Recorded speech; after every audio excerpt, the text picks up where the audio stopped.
함께 보실 하나님의 말씀은 마태복음 12장 46절에서 50절 말씀입니다.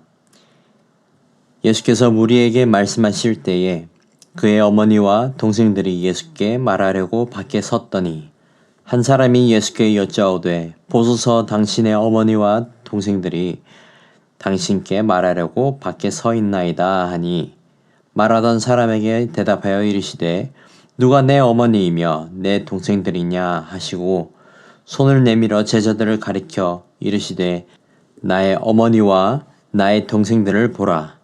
누구든지 하늘에 계신 내 아버지의 뜻대로 하는 자가 내 형제요 자매요 어머니이니라 하시더라.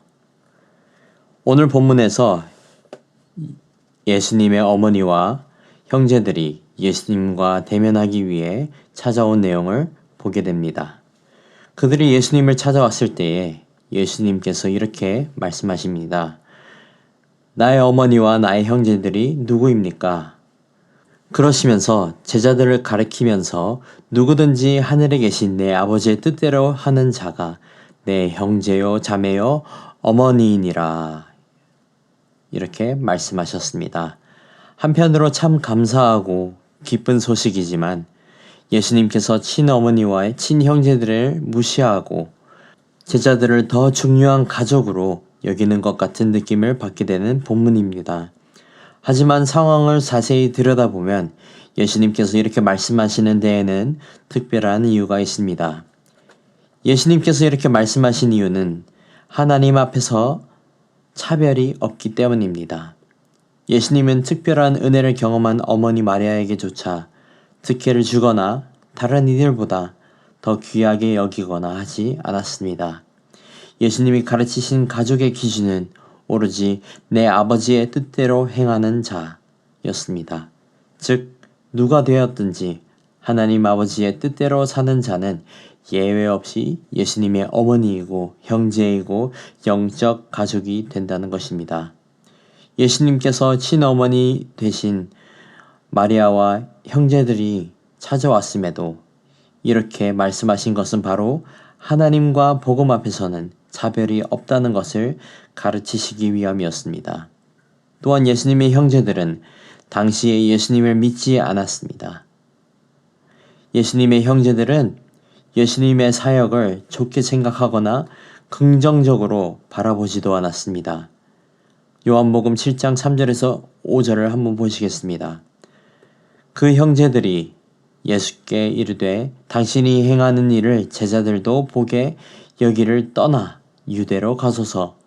스스로 나타나기를 구하면서 묻혀서 일하는 사람이 없나니 이 일을 행하려 하거든 자신을 세상에 나타내소서 하니 이는 그 형제들까지도 예수를 믿지 아니함이러라. 예수님의 형제들과 그 어머니가 예수님의 사역의 현장에 찾아왔다는 것은 아마 예수님께 가족으로서 권면하기 위해 혹은 말리기 위해서라고 해석할 수 있습니다.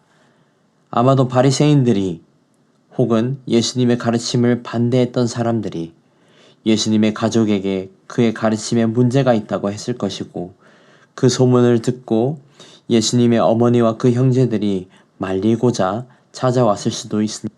그렇다면 이러한 상황 속에서 예수님의 말씀처럼 아버지의 뜻대로 행하는 자는 누가 되겠습니까?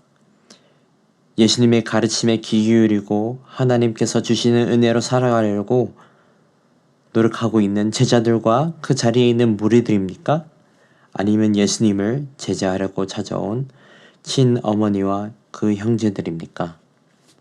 예수님은 하나님의 뜻대로 사는 사람들을 세우기 위해 이 땅 가운데 오셨고 이후 십자가에 돌아가시고 부활하심으로 구원을 듣는 모든 이에게 주시고자 하셨습니다. 예수님의 복음을 듣는 모든 자들과 아버지의 뜻대로 행하는 모든 자들을 예수님의 영적 형제와 가족이 되는 것입니다. 예수님께서 우리에게 보이신 영적 가정을 우리는 귀하게 여겨야 합니다. 갈라디아서에서는 이 믿음의 가정, 영적 가정을 귀하게 여기라고 나와 있습니다. 갈라디아서 6장 9절에서 10절입니다. 우리가 선을 행하되 낙심하지 말지니 포기하지 아니하면 때가 이름에 거두리라. 그러므로 우리는 기회 있는 대로 모든 이에게 착한 일을 하되 더욱 믿음의 가정들에게 할지니라. 이 말씀은 우리의 생물학적 가족을 무시하고 믿음의 가정만 귀히 여기라는 것이 아닙니다. 우리는 부모를 공경하는 것과 가정의 필요를 책임지면서 예수님을 사랑하고 하나님의 뜻대로 사는 사람들을 더 섬겨야 한다는 것입니다. 즉, 생물학적 가정에 대한 책임을 지면서 영적 가정을 섬기라는 뜻입니다. 정리하자면 생물학적 가정을 저버리고 영적 형제를 돌보는 것이 아니라 생물학적 가정을 책임지면서 영적 형제들을 품는 것을 요구하고 있는 것이죠. 우리의 영적 형제, 영적인 가족은 누구입니까? 그것은 함께 예수님을 사랑하고 아버지의 뜻대로 행하는 우리 교회 공동체의 모든 성도님들입니다. 사랑하는 성도 여러분, 예수님의 뜻대로 생물학적 가정도 사랑하되 영적 가정도 귀하게 여기고 사랑하는 저와 여러분이 되기를 축복합니다. 예수님께서 가장 바라시는 것은 우리 모두의 가정이 더 나아가 영적 가정이 되는 것입니다. 우리가 사는 집이 예배의 집이 되고 교회 공동체라는 영적 가정과 하나 되고 우리의 삶은 더욱 믿음 안에서 하나 될 때에 그곳이 하나님의 임재가 있을 줄을 믿습니다. 두 집 살림을 하는 것이 아니라 우리의 가정이 더 나아가 영적 가정이 되기를 소망합니다. 말씀 한 구절만 읽고 마치겠습니다. 베드로전서 2장 5절입니다. 너희도 산돌같이 신령한 집으로 세워지고 예수 그리스도로 말미암아 하나님이 기쁘게 받으실 신령한 제사를 드릴 거룩한 제사장이 될지니라. 사랑하는 성도 여러분, 우리의 집이 신령한 집이 되고 하나님께 신령한 제사를 드리는 거룩한 제사장이 되는 은혜가 있기를 소망합니다. 기도하겠습니다. 아버지 감사합니다. 우리에게 은혜를 베푸셔서 함께 한 가정이 될 수 있는 은혜를 주심에 감사드립니다.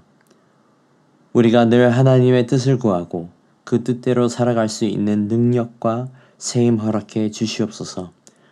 연약함 가운데서 서로가 서로를 위로하고 귀하게 여김으로 더욱 예수님 안에서 연합되는 은혜를 허락해 주시옵소서. 아버지, 우리가 서로를 사랑하는 가운데 우리의 가정도 사랑으로 감당하게 하시고 우리의 가정이 신령한 곳이 되고 신령한 예배의 장소가 되게 하옵소서.